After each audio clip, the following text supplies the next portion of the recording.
Today I want to talk about vitamin S. What is vitamin S when it comes to your health, when it comes to your mental health, emotional health, your physical health? S is for safety. Now you would be thinking, Luke, what does safety have to do with our health? One of the deepest, most emotional needs of every human being, from the time you're a baby until the time you're a senior citizen, is safety. How do we feel safe within? I see so many patients, young girls, boys, kids, senior citizens, adults. They have different conditions, diseases, pain, psychosomatic issues. And while they may take their medicines and change their diets, they start to get better when they start to feel safe. Feeling safe is also a psychological human need. If you go back to the Maslow's hierarchy, food, water, clean air, and safety is the number one emotional need for a human being to feel motivated and inspired. In fact, feeling things and emotions like love, gratitude, building your self-esteem is really dependent on how safe you feel as a person. Let me give you an example. Maybe you've gone through a bad relationship, okay? And because of that, your trust is kind of threatened. Now, you may get into a new relationship, but if you've not yet healed, if you no longer feel safe as a person, even though this new relationship may be very good for you and your partner's giving you everything you need, you may not be able to feel it because you still feel unsafe. You will carry all of your trust issues into this relationship and the next relationship because you've not learned to feel safe. It happens with our health as well. Maybe you got diagnosed with a disease, a condition, and now you start to feel unsafe. That's okay in the beginning. But soon, we need to change our environment within our minds and in our bodies to start feeling safe. Because only when we start to feel safe can the healing really happen. Look around you today. So many people act out of fear, out of anger, out of frustration. All of this is driven from a loss of control. You feel unsafe. You get some information about something that makes you feel unsafe. And all of your decisions come from a space of not feeling safe. And most of these decisions are usually not the best. Let's go back to a couple of months ago where the disastrous Air India crash happened. This affected almost everyone I know. People were sad, people were scared, people were angry. People's sense of safety got threatened. Some people are taking flights regularly. Their family members are taking flights regularly. But why did this one incident really make people feel so emotional? Because our sense of safety was threatened. That could have been me. That could have been my flight. That could have been my loved one on that flight. And then the human mind is looking for anything and everything to bring a sense of safety back to our minds and our thoughts. So we're constantly on the news trying to find out what was the cause of the crash. Because only when we know the cause of the crash will the human mind start to feel a little safer because there's some closure to it. Okay, that's what happens in relationships too. If you are out of a relationship but you didn't get proper closure, what happens? You continue to feel unsafe. You don't know why your partner broke up with you. You start to think, I did something wrong. Maybe you did, I don't know. You start to feel unsafe. Your self-esteem starts to crash only because you do not feel safe. Now, there are many kinds of safety. There's physical safety, where you live, what time you come home in the night, do you feel safe? Your job space, are you made to feel safe? Or are you getting bullied? Are you getting trolled online? All of this threatens our safety. We have physical safety, we have emotional and mental safety. Or you're working in an organization where it's my way or the highway,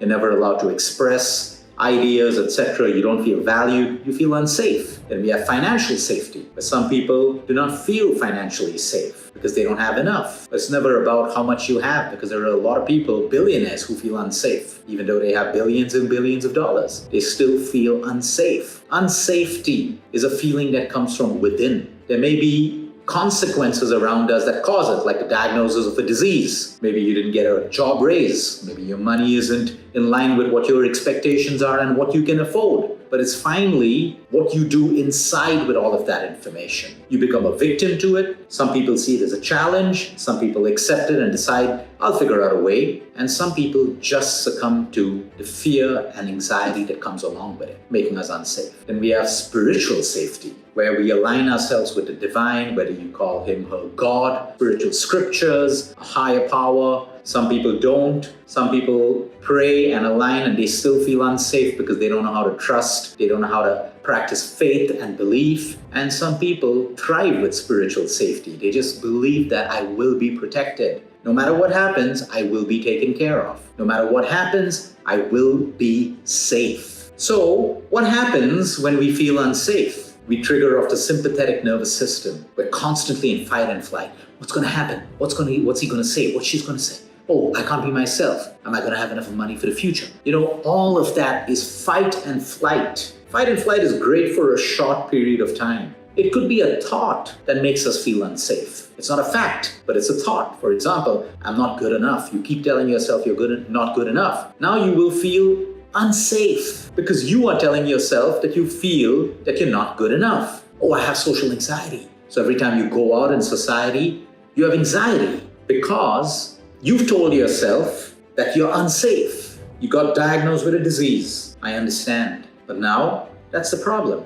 What are the action points that you will focus on? But some people spend a lifetime still thinking about the disease. Oh, I have cancer. Oh, I have diabetes. Oh, I have high blood pressure.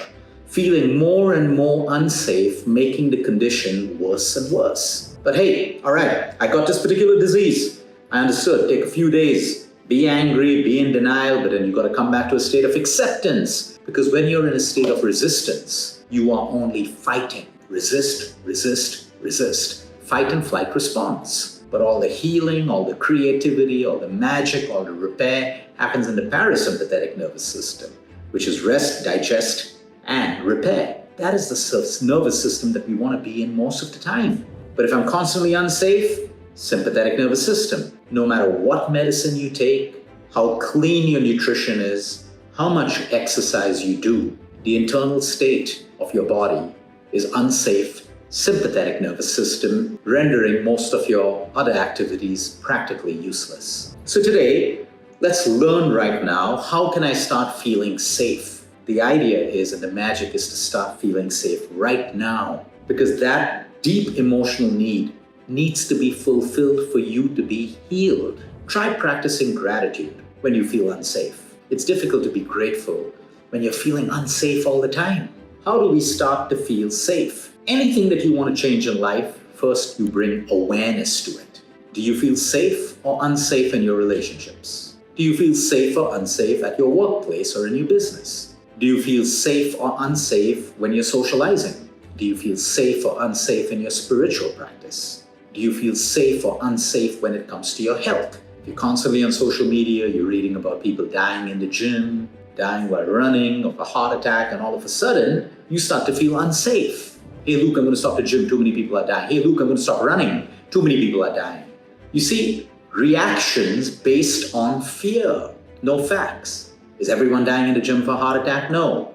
Is everyone who runs dying? No. Is everyone with stage 4 cancer dying? No. Is everyone with type 2 diabetes living an entire lifetime with type 2 diabetes? No. They're reversing it. They're putting it in remission. The first solution is bring awareness. Where do I feel unsafe? Why do I feel unsafe? Usually it stems from a lack of action. If I am in an area right now that is making me feel physically unsafe, my next action will determine how I feel. But if I don't take an action and I keep worrying, oh no, I'm living in a place where there are snakes around and scorpions around and stuff. What if I get bitten? What's going to happen? How long will it take me to reach hospital? No action. But if I'm living in the same place and I have an action item, I'm going to be more cautious. I'm going to make sure I don't leave my shoes outside. When I move out in the night, I'm going to take a flashlight. I know where the closest hospital is in case something happens. You have brought action through knowledge and clarity. In fear, there is no clarity.